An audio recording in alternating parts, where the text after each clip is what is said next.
what you want, when you want it, where you want it. This is The Mesh.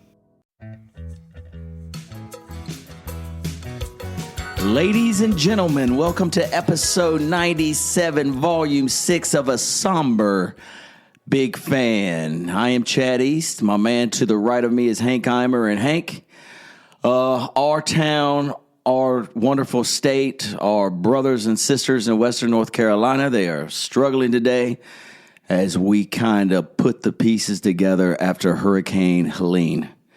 Anyway, this podcast is always positive, and we try to keep things funny and light. Today, come to you in a little bit different light. We're going to try to get there with the energy, but let's start by just talking about, I'm sad. Yeah. You know, I'm hurt. I feel terrible for the lovely towns in our North Carolina mountains, and shoot, the other states too. It's just not North Carolina that's affected. It's many, many states, but I mean, this is hitting very, very close to home. Sure. So let's talk about it. Yeah.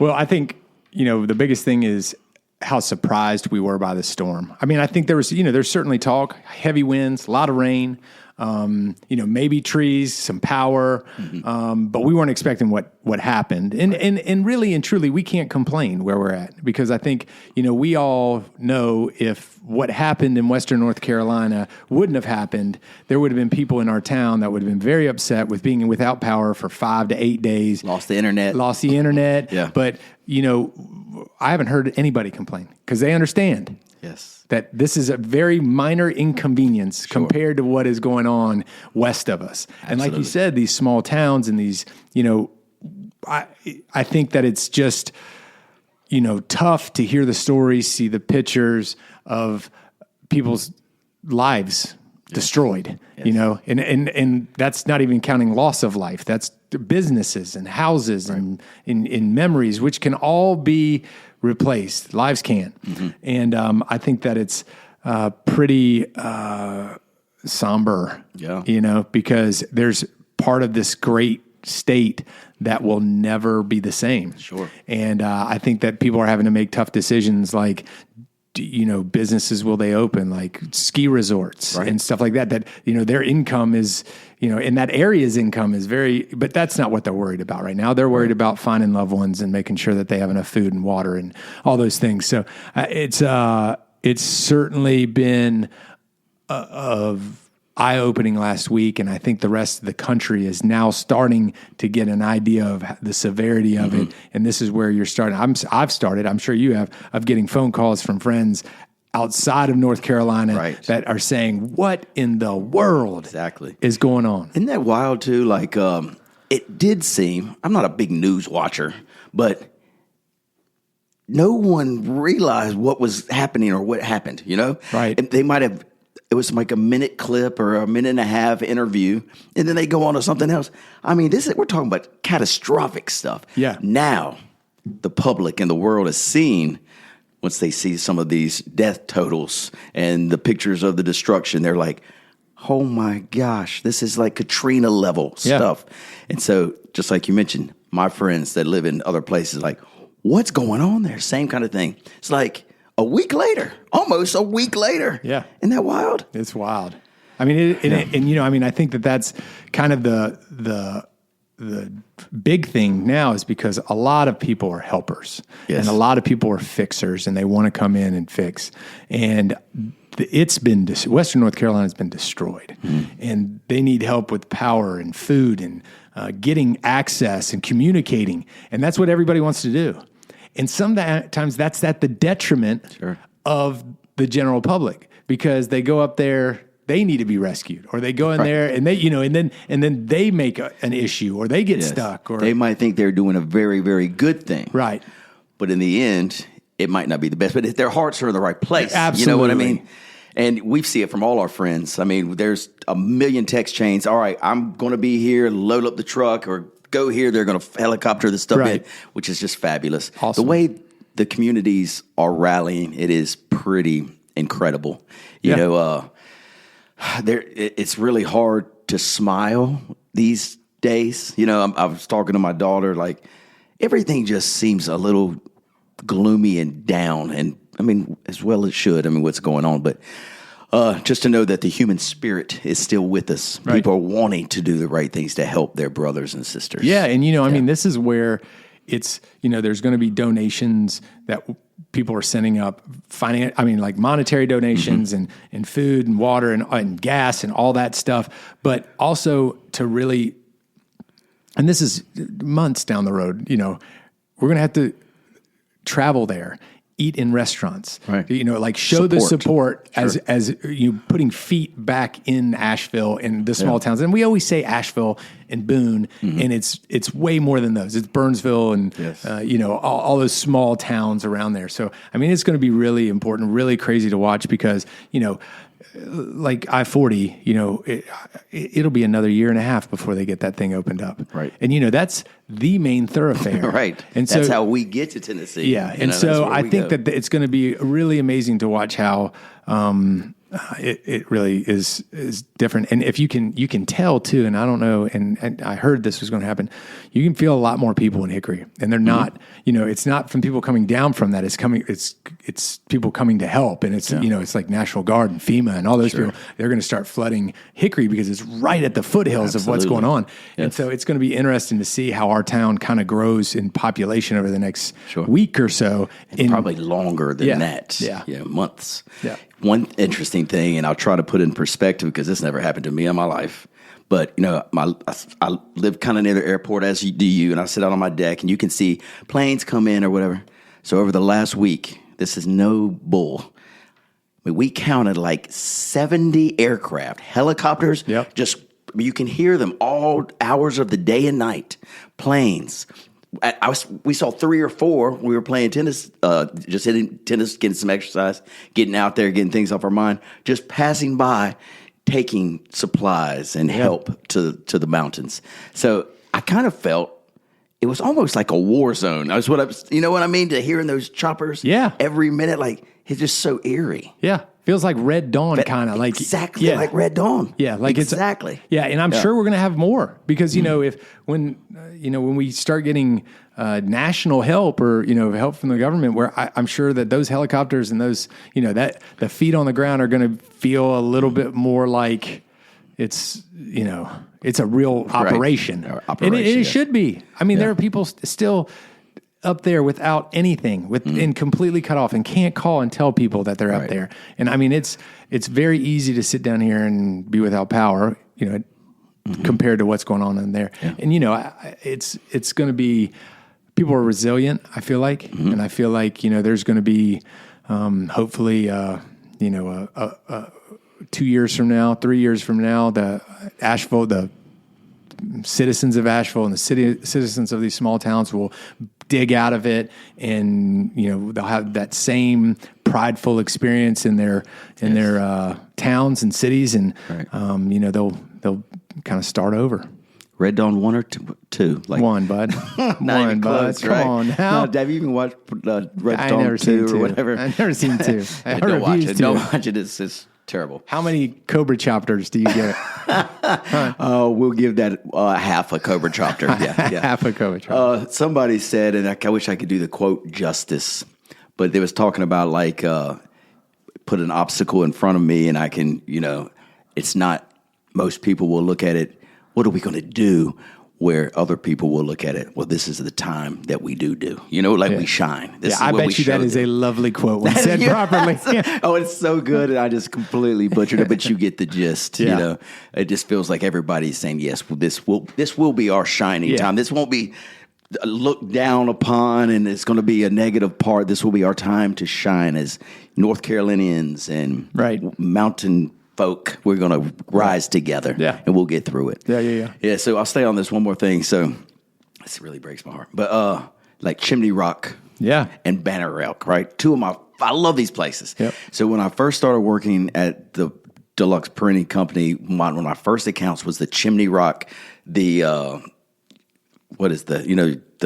park itself. Okay, the park itself. So they have the brochure, and it shows the rock and the flag up there. And, you see it. When you see it for the first time, I mean, you take pride. Like, this is my country. Yeah. This is beautiful up here. State. This is my state. I'm so proud of this place. It was my first client. I printed this brochure for them. So every year they'd reprint it. And one of the things I would look forward to is driving up there. And at the time that we would print it, it wasn't really a touristy time. It's like when not too many people went. So I'd be like the only person there, and they show me around, and it was just so cool.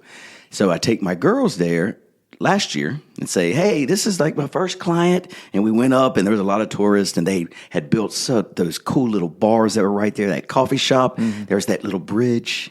I mean, just beautiful. Yeah.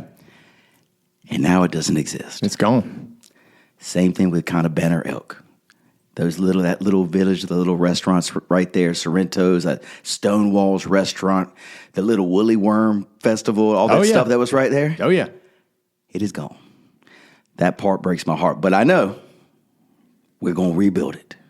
And it's going to come back, and it's going to be just as strong and just as beautiful, and we'll have many more memories there. But that's the part that really touches my heart, along with the people, of course, that starting over. Yeah. I mean, it's, the pictures that you see side by side that people are showing, and they're, I mean, it's stark differences. And, I saw a picture of Lake Toxaway today.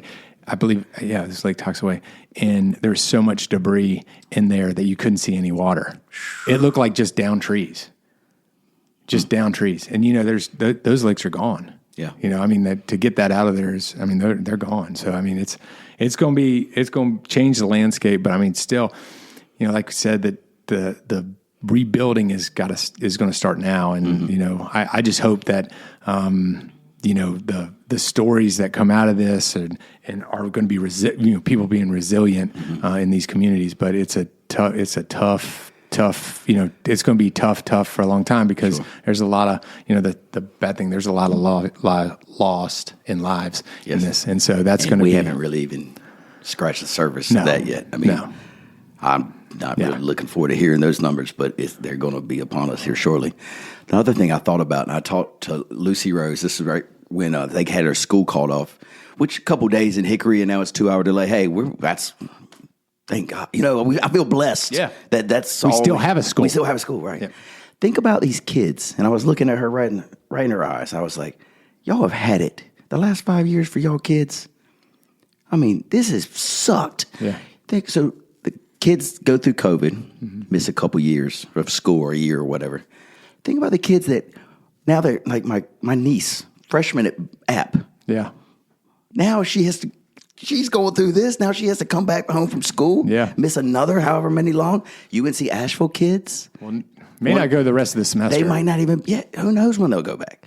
So these young people, man, they have been through some stuff in their short lives. Yeah. But it will make them stronger.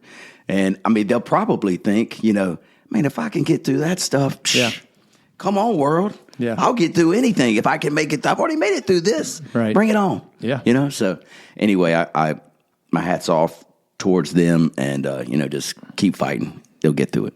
Yeah. So, you want to hear about another really terrible story? Sure. I had my colonoscopy last week. Yeah, so... yeah, man. Ugh. What a transition. Yeah. We talk about SHITTY to another SHITTY situation. Okay, so... Anyway, and I've had one. Yes. So and actually, I've heard a couple of your stories, and I've leaned on a couple of my friends who've had it recently, and no big deal. The surgery itself, piece of cake. I mean, surgery. You had surgery? No, whatever they do. Procedure. Yeah, procedure. Yes. You had surgery. We're going to have some problems. I mean, because whatever that medicine they give you, the anesthesia. Woo! Can I have some more? Dude, that is fabulous. Isn't it propofol? Propofol, yes. So is that what Michael Jackson passed away from? Yeah. So let's talk about propofol. Yeah, okay. Please. Let's not do the whole rest of the podcast about propofol. That's how much I really enjoyed it. That is a perfect drug. Yeah. I mean, like for what its purpose is, because you wake up feeling refreshed. And groggy at first, but then it's like the best night sleep of your life. No drug hangover, just refreshed. And I was talking to the nurse anesthetist, and he was like, I was like, is this a long kind of deal for you? Do you turn it on and just walk away, go have a smoke or whatever. And he was like, pretty much, man, I turn it on, and when you stop breathing, I turn it off. Like, kind of like, I think he was being kind of funny, right. but I mean, I think that's proven to be true, sure, right? Yes. And but when you go down on that, it's not bad. But so that's not bad. The procedure's not bad, but there's a bad part of it. The prep is horrendous. Yes. So, did you have the liquid that you had the gallon jug, or got the two little pints? Okay, two little pints. But how long did you have to cleanse before you you couldn't eat anything solid for how long? Like 2 days. Okay, because Jennifer has hers next week, and she only has a half a day of cleansing or whatever. I couldn't eat anything for 2 whole days. That's terrible. 2 days, and Beef then broth, bone broth, and Jello and stuff like that. Yeah, yeah. But I will tell you, having the 2 pints is better than the gallon, because I had the gallon. Oh, did you really? Yeah, and from what I understand, they got pills. They got pills now. Pills are good. Pills are good. Pills will make, if that's going to do it. I will tell you, though, it is amazing that drug can force stuff out of your body and your stomach not hurt. No stomach pain at all. No stomach pain. I mean, just really other weird stuff going on down below, but no stomach pain. Exactly. You really had to do some time checks. You have to be like, how long has it been I've been in the bed? Whoa. Here we go. We need to visit. So, I mean, but it was amazing that, and the funny thing is like how drugs are created. They might have been like, okay, this is going to be a cancer drug. Okay. Well, it doesn't cure cancer, and the strange side effect is it makes you crap without your stomach hurting. Yes. So let's do that. So, I mean, tell us a little bit about your day. Okay, sure. Your prep. Yep. So here we go. We're cleansing, bone broth, Jello. I mean, I don't eat much anyway, so I thought this would be kind of a piece of cake. However, the night before my cleanse, one of our friends had a 10-year anniversary party, and so, there's a lot of consumption of all kinds of, beverages and stuff. So I wake up the day of the cleanse where it's supposed to start. I can't eat anything after noon, 12 p.m. And we kind of get rocking and rolling, get up, go to church and everything. And so slightly hungover, from the night before. We didn't get home till 3 o'clock in the morning. Cleanse has to start at noon. Oh. What do you want to do when you're kind of hungover? You want to something greasy. Eat something greasy. You want to drink a Coca-Cola. Well, cannot do any of that. I got to stick with bone broth and Jello. Oh. So the rest of that day, bone broth and Jello. Go to work the next day. That's Monday. Bone broth and Jello. Get all the way through the day.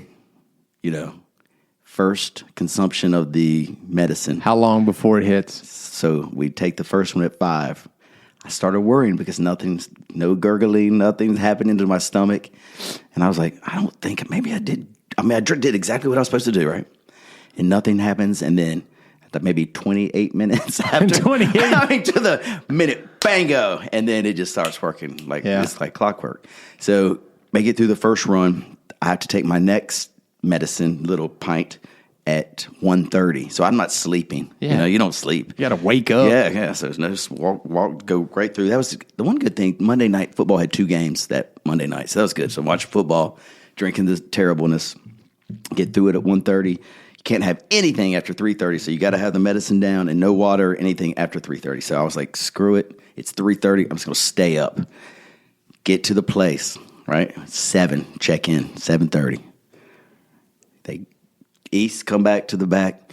I'm in there. Here's your little gown. Put the gown on, my butt showing. It's cute. Jennifer's like, oh, look at your little butt right there.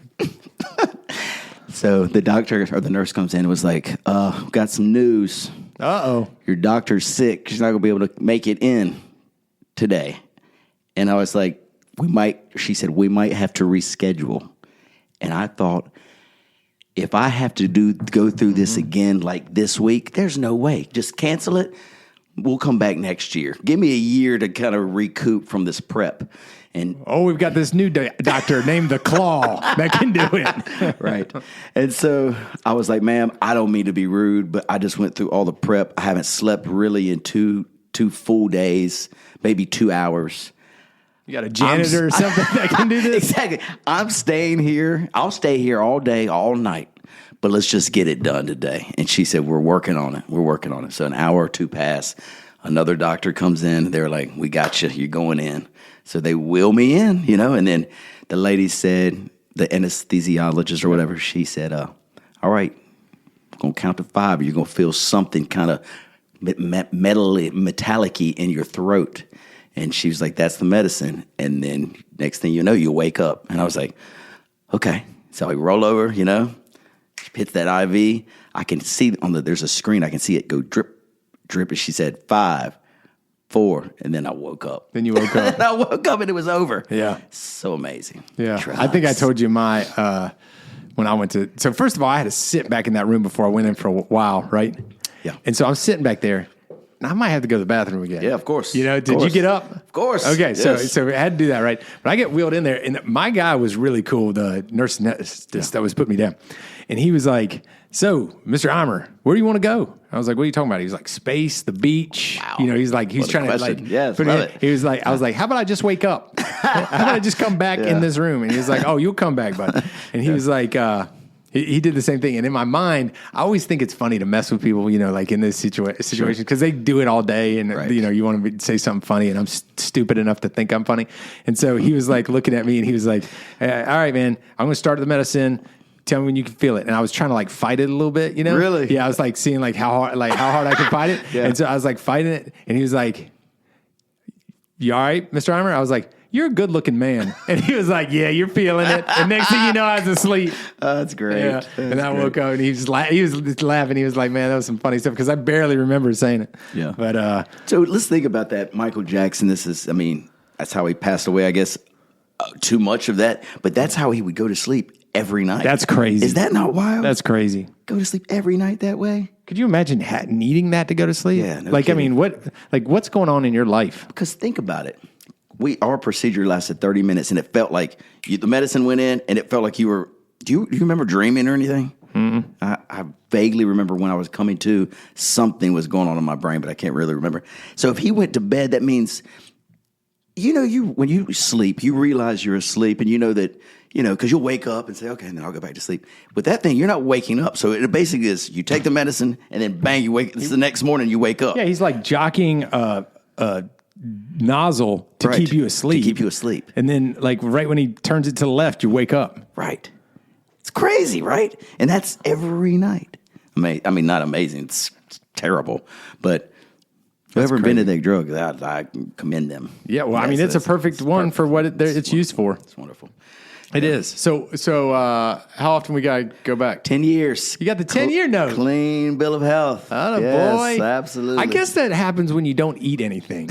I guess. You don't eat anything. Nothing will collect in there. Yeah, it's probably like a new piece of PVC.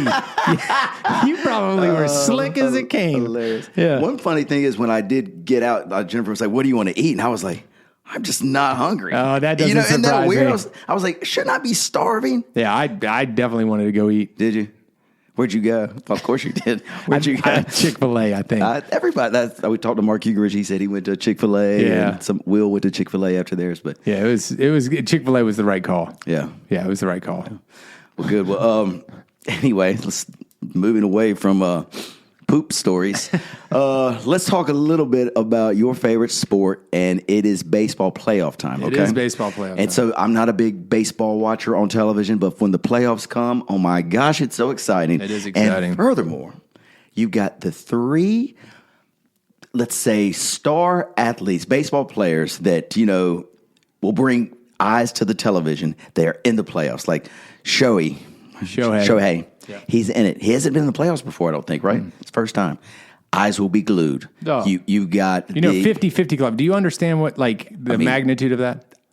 I do just from reading, not really because I'm not a baseball player, but it's never been done, right? No. And there's only a handful of people that have been 40-40. Right. Right. Then there's, a good bit of 30-30. But the 50-50 is bananas. And it probably won't ever happen again because the only reason Shohei got that many at-bats is because he had Tommy John, and so he wasn't pitching. So he next year, if he throws, which if I were the team, I would never throw that dude again. He's he's considered one of the best pitchers. Sure. But he's such a good bat. But what he did is bananas. That 50-50. And, offensively, you want to hear a stat that I heard, which is crazy the other day, that Shohei's season would be the 9th best season for Barry Bonds.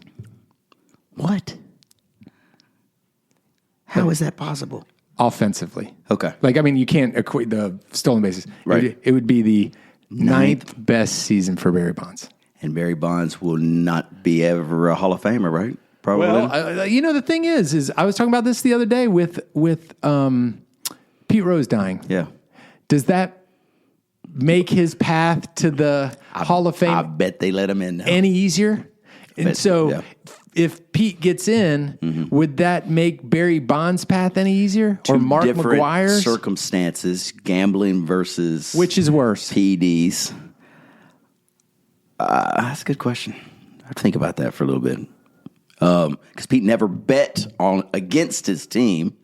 I bet you. Yeah. Who knows? I don't know what is worse. But anyway, the other superstars that'll be in the playoffs that'll be bringing all the Americans' eyes to the television. You've got Aaron Judge in New York. He'll bring them in, and you've got Harper. Yep, Bryce. In Philadelphia. So those three superstars. You couldn't ask for bigger superstars in baseball. Bang, they're all going to be playing. And you got a lot of second tier, like right below them. Right below. Juan Soto's right there. This Padre dude. Machado's right there. Yes, Tatis. Yes. You've got Lindor. Right. You've got Ramirez from the Guardians. I mean, you got a lot of great baseball players. It's going to be fun. So Colin Cowherd said today, this playoff season will be remembered like, you remember when the Red Sox and the Yankees had the where it was 3-0 and the Yankees came back, and how everybody watched that series? He said people are going to be watching these series just like that year. That might be over 15 years ago. I can't even remember when that was. Maybe early 2000s, 2005, 2008, something like that. And the crazy thing is you look at these teams, the lineups of these teams, and they are like, before you'd have like 3-4 great players, and then you'd have role players or glue guys. Man, you look down at like the Dodgers or the Yankees, the Phillies, the Padres, everybody is like Luis Arraeza is considered one of the best hitters in baseball. I think he hits 7 for the Padres. Unbelievable. It's amazing. Yeah. So give me a winner before we go today. Give me a winner. Who wins the World Series 2024, Hank? Who do you think it'll be? Dodgers. I will agree. I believe it will be the Dodgers too, but it's going to be good. It's going to be great. It's going to be fun to watch. Yeah, the team that I think is going to be the most fun to watch. The Tigers right now are crazy. Wow. I love the Tigers, but I'm not saying they could do it. But they're a team that's like so hot right now and fun to watch. Sure. So is the Royals. Bobby Witt Jr. He's probably one of the most exciting players in baseball right now. He's bad. Yeah, it's going to be fun to watch. So staying on the sports tip, Hickory High School last year state champions in football. Hank. Yep. This year's team might be better.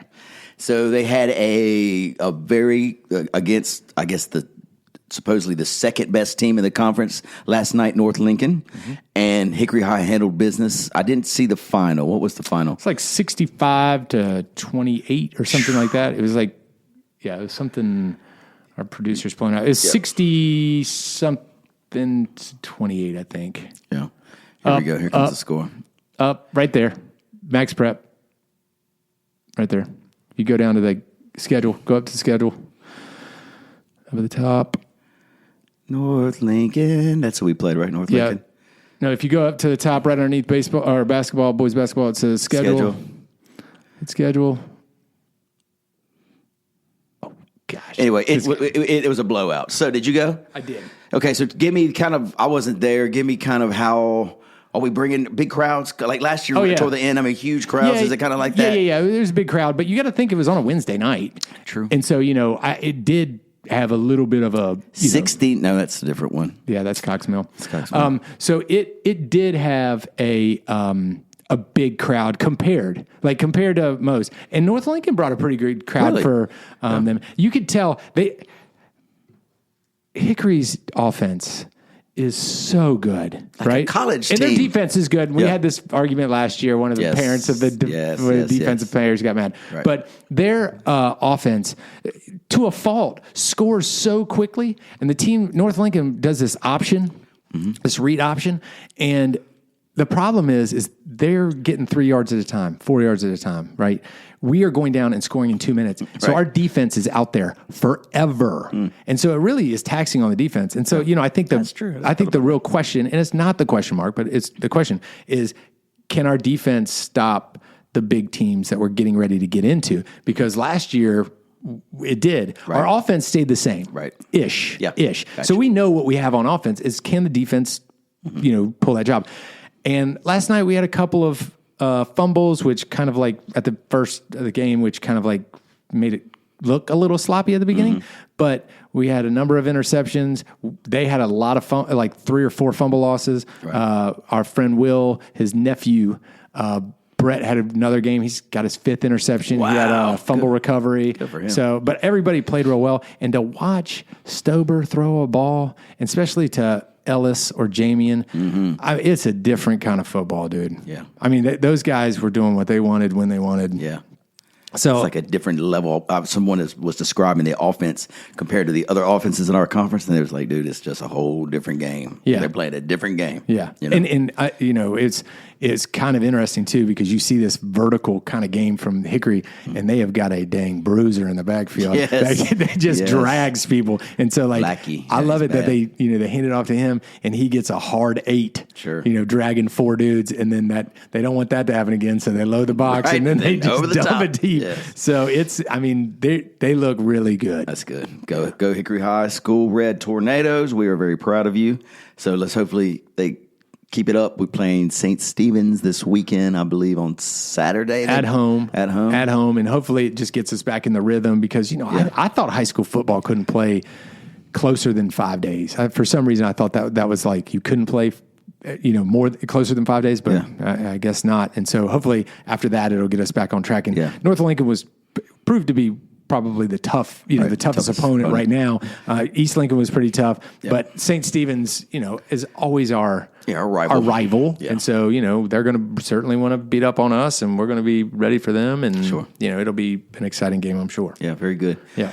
Well, this weekend, Hank, a lot of stuff going around Hickory, a lot of fundraisers, obviously, for our brothers and sisters in the mountains. I know the Hum is putting on a show where some of the proceeds will go to help people living in Western North Carolina. The Auto Lawn is this weekend. I'll be emceeing it today. I'm sure there's going to be donations taken there where that will get to the people that need it in Western North Carolina.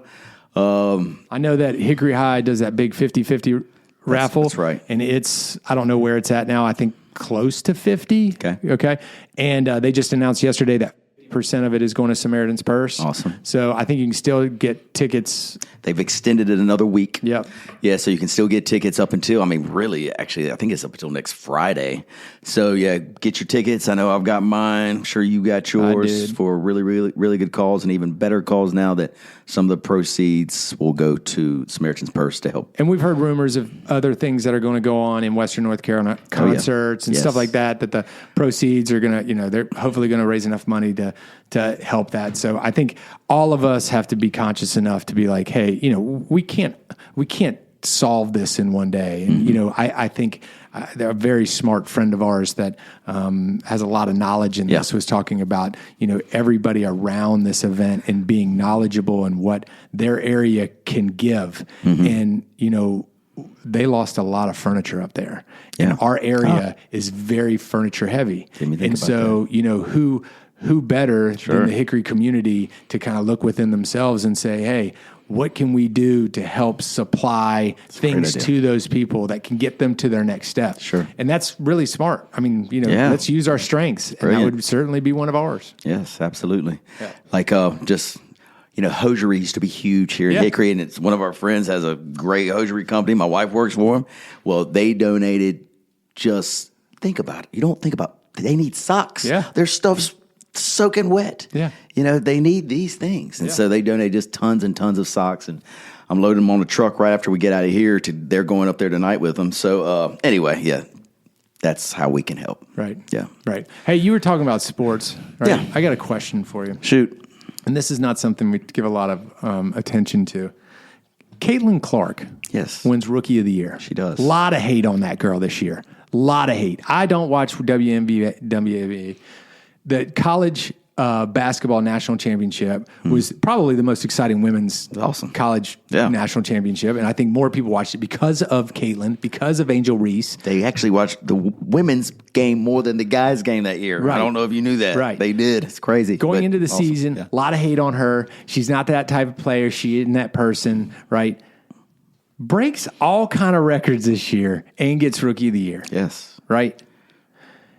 Do you think the WNBA and most of their players are going to acknowledge that she's bad, or are they just going to continue to hate on her? And because she was getting hammered on the court. Oh yeah, dude. Like it was like they did not like her, like a foreigner in someone else's land. Yes, and they're so dumb. Because all she's doing is putting more bread in their pocket. Now they fly first-class private jets. Now the stadiums are sold out, so that means more salary increases for them, and they hate her. But they're always going to hate a good player. You know what I'm saying? I don't know. People going to hate. They really hate her. Oh, they really and she do. hadn't done nothing. No, she's awesome. Yeah. I saw that she won it, and I saw she broke the assist record, and what was the other one? 3-pointers. Yeah. Yes. So, I mean, that's bananas. Yeah, it truly is. I root for, man. A lot of my friends are like, you watch WNBA? I'm like, yeah, I do. I've got 2 girls in my household. They sports people, kind of. Olivia's really not. Lucy Rose is a little bit, but we'll watch WNBA games. And specifically, they started watching them because of her. Yeah. So anyway, she brings a lot of eyes to the television. When we were talking about sports, I wanted to ask that question because I saw that the other day, and I knew you were...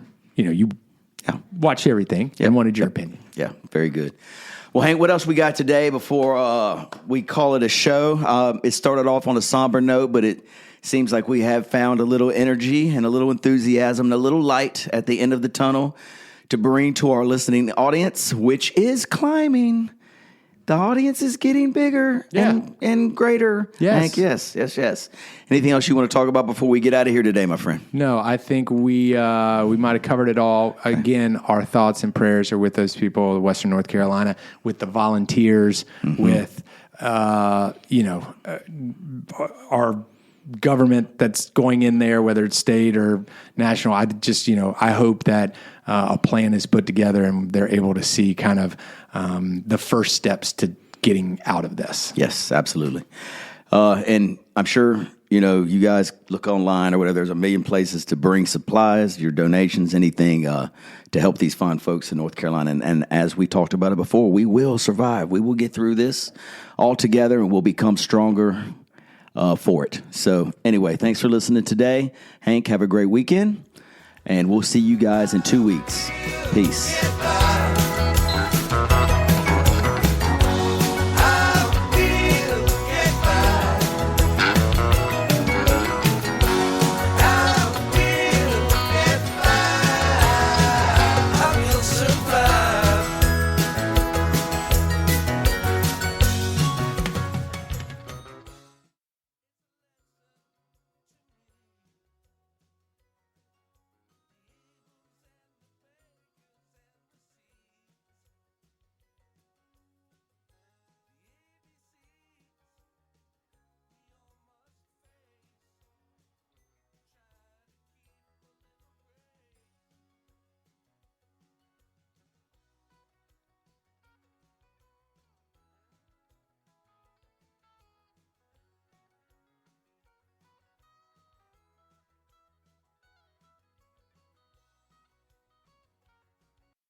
You've been listening to The Mesh, an online media network of shows and programs ranging from business to arts, sports to entertainment, music to community. All programs are available on the website as well as through iTunes and YouTube. Check us out online at themesh.tv. Discover other network shows and give us feedback on what you just heard.